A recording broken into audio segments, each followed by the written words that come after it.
Good day to you, sir, madam. I'm Maria Teresa Villaros, 32 years old. I'm married. I have 2 kids.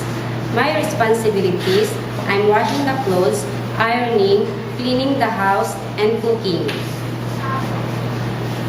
Good evening, Ms. Maria Teresa. How are you? I'm fine, sir, madam. Okay, so what do you think of the right attitude and characteristics of a good domestic helper? Sir, madam, I'm honest, patient, hardworking, and responsible. Okay, so can you tell us how to take care of the elderly? I'm giving him good vitamins, good food at the right time, and I can assist him, and I treat him like my own father. Okay, so what if you commit a mistake and the employers calls you? What will you do? Sir, madam, I apologize, I say sorry, and I promise I won't do it again. Okay, so do you have a message to your future employer, Ms. Maria Teresa?